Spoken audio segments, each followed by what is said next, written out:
We just had a verdict come down in this very controversial case in Portland, Oregon, and today I want to talk about it.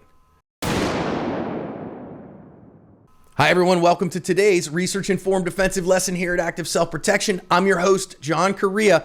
This one just happened in Portland, Oregon. Well, it happened a year ago, but the trial just finished, so let's take a look and see what happened.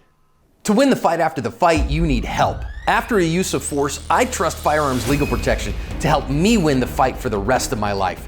From their 24/7 attorney-answered hotline to coverage for the use of all legal tools, Firearms Legal Protection has you covered. Get a discount by signing up at the link below. Three guys walk into this weed shop in Portland, and the clerk is working in the back, and they accost him and whack him with a gun.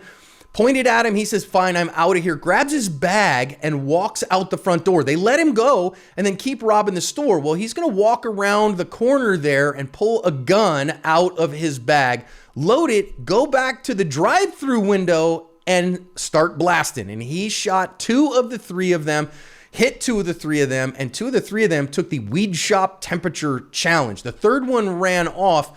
And he was apprehended later, but was never tried for his crime because he died in another armed robbery back in July. Our clerk was charged with 2 counts of open murder for this. The prosecutor said he had plenty of opportunity to leave, and he didn't. So this is murder, not self-defense. His defense team claimed self-defense. They just finished the trial, and I want to know what you think the verdict was here. So before I tell you what the verdict was in this case, I want you to stop and think about if the defendant today could go back and do it all over again, would he just continue to walk away? Would he just walk away from this rather than go back and shoot these guys and take 2 of them out? I'd bet you an entire mortgage that he would just walk away, because this cost him a couple $100,000, probably not him, probably his parents and his grandparents had to drain their retirement accounts and mortgage their houses to pay for his criminal defense. He spent a year in jail awaiting trial because he couldn't afford the crazy bail that was set for him because of the seriousness of the charges.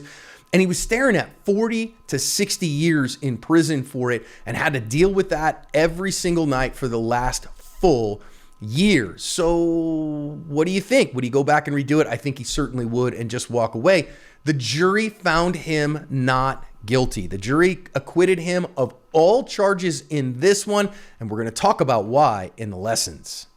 Tons of lessons here from a tactical perspective as well as a legal perspective. So as the guys come in, they just raise and point guns at him. And listen, a couple things here as they first startle him is that his gun that is in his bag is completely useless to him. It's of no value to him whatsoever. And I want you to recognize that a firearm that's not on your person, it may as well be in Narnia for its usefulness in the moment in a gunfight. Keep your gun on your person. So I don't like bag carry at all because of its uselessness when you really need it. Now, I'm not saying it would have been the right time to draw it right here when they first accosted him or first pointed a gun at him, but it would have given him the opportunity instead of going, oh, I got to get to my bag here. Now, of course, if you try to draw a gun when they have got a gun pointed at your face, you are going to die, okay? So that's called drawing from the drop. You don't want to do that.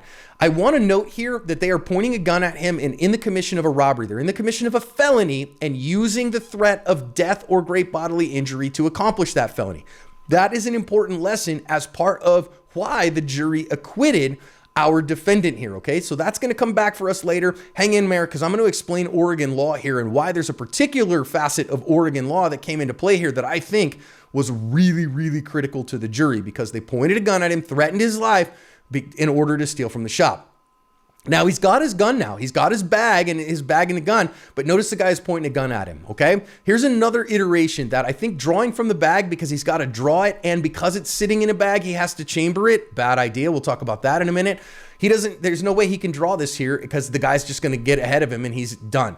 If the gun was on his person, particularly if the gun was carried up front, like appendix carry, forward of the hips, he very well could have drawn that surreptitiously and beat that guy, even who has a gun kind of pointed at him, and come around and drawn it very visually quietly and gotten that guy before he can do anything about it. Again, carry the gun on your person, gives you more options.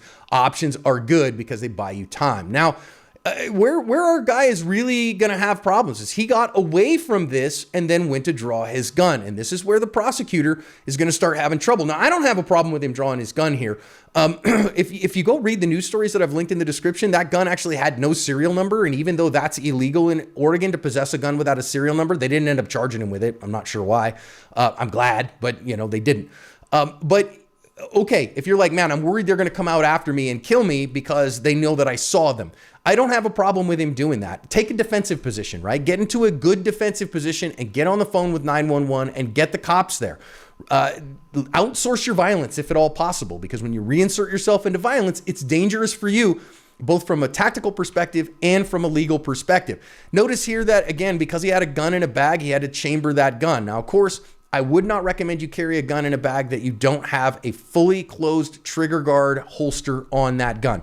I'd strongly recommend, I don't care if it's on your person or if, God forbid, you carry it in a bag because you ignore me and you think that's better. It's not, but even if you think it is, it needs to be in a holster that completely covers the trigger guard if it's being used to defend your person and therefore should be loaded. Now, of course, you can't do that on a gun that you set aside. The problem with a bag carry is that if you do that, then you have to keep that bag on your person all the time because you can't just set a gun down that has a round in the chamber and walk away from it, okay? Here's where he has real problems. Where the prosecutor charged him was right here. He said, this is what we call the legal doctrine of preclusion, is you had other things you could do. You were precluded from arguing self-defense because you reinserted yourself into the problem. This isn't an unavoidable risk of death or great bodily injury. You've already escaped. Just keep escaping.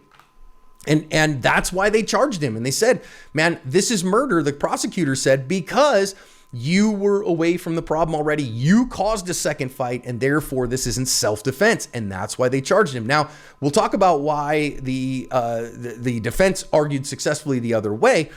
But think about just for a moment, if this guy could do it all over again, I just about guarantee you he would not go in and go back for this fight. Because think about what this cost him. He literally sat in prison for a year because his bond was so high.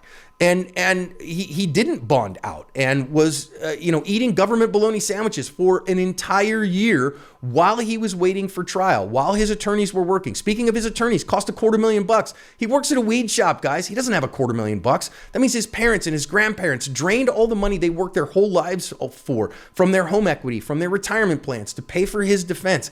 And he almost lost the next 50, 60 years of his life. He almost spent his whole life in prison.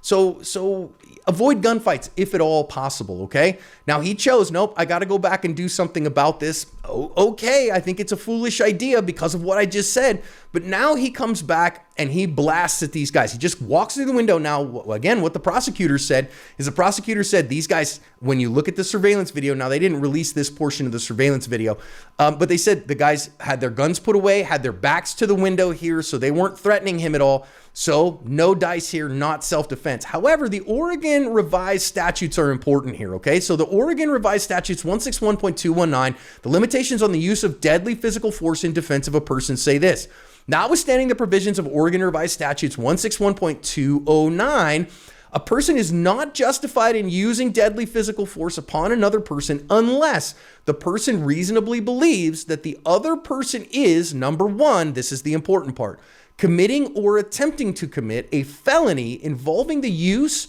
or threatened imminent use of physical force against a person.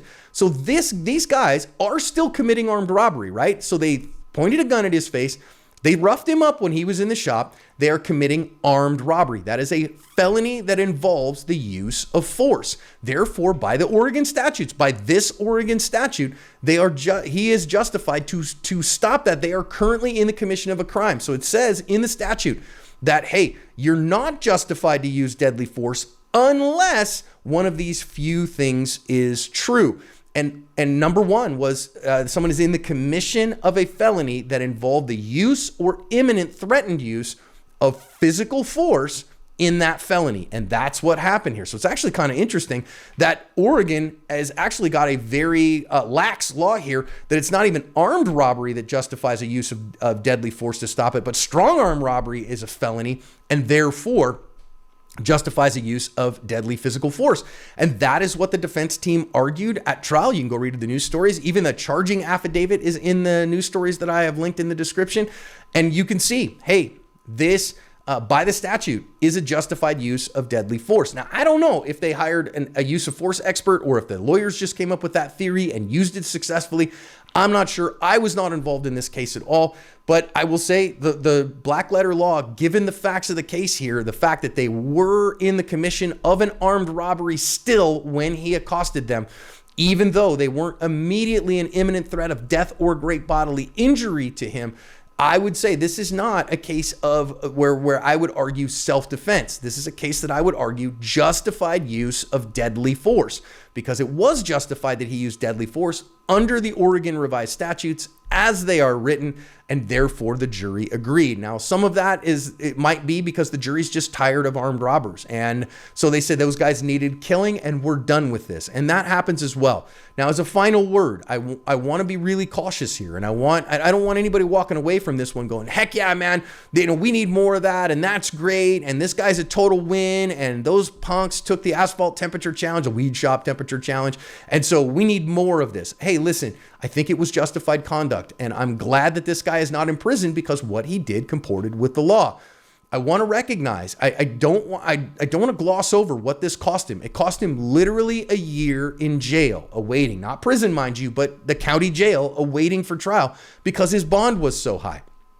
It cost him, again, his parents and his grandparents, almost certainly, their retirement savings and their home equities in order to hire the defense team. Because I'm going to tell you, to get to trial, $250,000 is a minimum that would case him. Yes, should you have something like firearms legal protection? I recommend firearms legal protection specifically, and I recommend them because this is an incredibly expensive thing. But even firearms legal protection can't pay the social costs, the emotional costs. They can't pay while you're sitting in prison. Now, they do provide some bail coverage, but I think his bail was above even what they would provide. So very high bail costs here. And therefore, man, hey, you're going to pay those costs. And remember, when the criminal justice system points at you, I think that you got to take that seriously. You got to recognize, hey, man, if I could have walked away from this one, should I walk away from it? Yes, I think that the answer here is to avoid every gunfight you possibly can, because had he walked away from the gunfight and just continued on his way, maybe even drawn his gun and got into a defensive position, called 911 and waited for the cops to get there,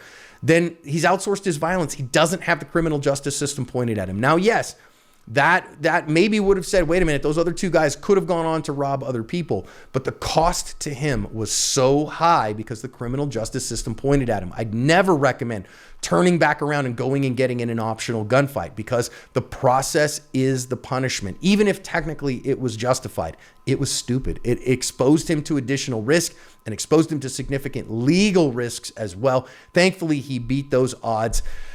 Did he cover his ass? Oh man, yeah, but boy, was it costly.